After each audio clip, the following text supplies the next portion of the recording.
Hey guys, here's a story called Tubes and Wires by Doorknob. The first chapter is called Fight of the Night. Baby had let you stay with her and her friends since you were kicked out of your last place.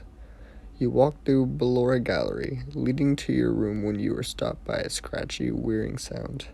"Ballora," you whispered, glancing to the darkness, expecting to see the tall ballerina. A pair of eyes flickered to life. But you remembered that Ballora rarely opened her eyes, nor were these eyes purple. They were a strange shade of blue. You gasped as the being slowly stepped, or limped, into the dim light. It was ENNARD. He was studying your startled form. "Hey, ENNARD. I was just heading to my room," you stuttered. The animatronic let out a clicking sound as he was limpingly moved to the side, allowing you to be on your way. You nervously smiled and walked past him.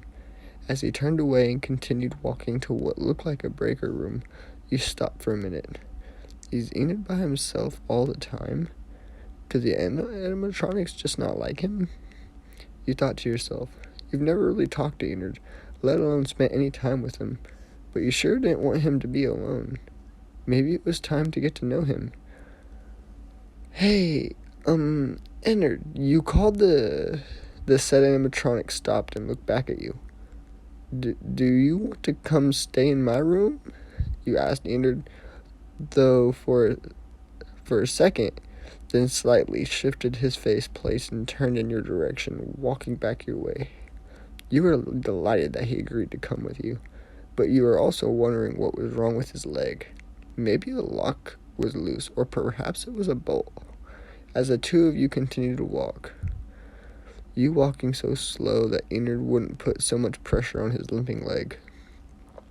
A gurgling growl was heard off to the side, causing you and ENNARD to turn and look into the darkness. Two orange eyes suddenly opened and bolted your way. Out of the darkness, Funtime Foxy laughed and knocked you to the ground, pinning you underneath his large metal body, making you twist your ankle in the process. Before he could open his faceplate fully and full-on attack you, ENNARD dug his metal hands into the robotic fox's side and threw him off you. The fox quickly got back on his feet and just started blankly at ENNARD, who was standing in front of your injured form.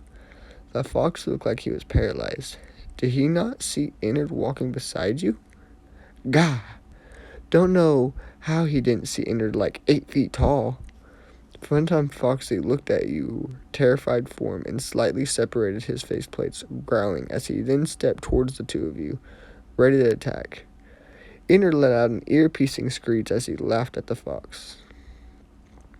The two colliding in a horrible fight, you watched in shock as Funtime Foxy tore the clown mask off ENNARD and threw it, the white mask unfortunately skidding to the stop right next to you. Quickly picking up the mask, your brain raced for an idea to help. You didn't know what to do. You tried to stand up to help ENNARD, but a huge amount of pain from your ankle pulled you right back down. You were about to scream for baby, but the distant sound of an approaching music box silenced you. Ballora then spun past your form and collided with the two fighting animatronics, sending Funtime Foxy trembling to the stop in front of you. You screamed and scooted back as the fox looked at you and screeched, fully separating his metal faceplates. But before he could lay a finger on you, Ballora swiftly bent down and shallowed her friend her eyes, which sent the fox scrambling and tripping over air to get away from her. The ballerina then stood up and turned to you, her faceplate still open, which made you gasp in fear. Thankfully, she closed them, letting you know she meant no harm to you. You nodded in great thank you as ENNARD approached, looking to see if you were severely hurt. He and Ballora exchanged glances as they noticed your ankle was bruised and a little swollen. Sure, they were robots, but they knew when someone was injured, and your ankle surely was sprung. ENNARD made a buzzing sound and then knelt down beside you as Ballora peacefully spun away. "No, ENNARD, I can walk," you said, gently brushing his metal hand away. You stood up, took a step, and fell. ENNARD caught you. "Actually, ENNARD, your leg is bad enough. Carrying me isn't going to help it get better," you protested. ENNARD let out a whirring click sound and carefully picked you up.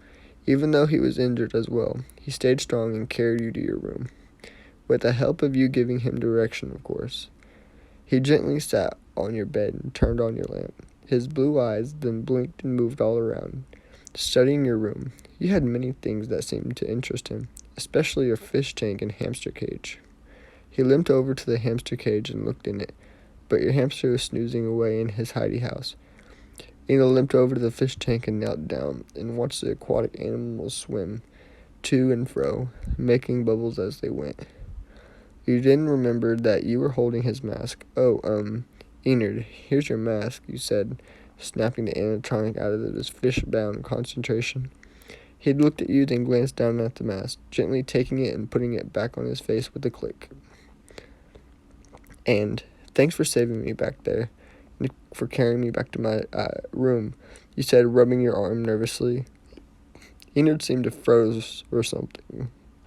You were about to reach over and tap him on the shoulder, but he blinked. He was processing your words. There was something he's never heard before, or anything that has never been said to him before.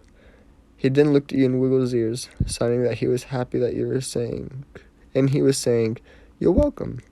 You giggled and did the eyebrow wave, which made him release a little laugh like gurgle. You didn't remember the fish tank. "Oh yeah, those are aquarium fish. The ones with the bubble-looking eyes are called black marrows. The little adorable ones that are chubby and have double-tail fins are called fan-tailed goldfish. And the small, long gray fish with the white spots and long whiskers thingies on his face is called a bushmouth catfish, or an algae eater." You explained. Enid gave a fascinating nod, and then heard the quiet squeaking of a wheel. He turned around and noticed a small, fluffy orange and white animal in the cage from earlier, running on a circle thingy.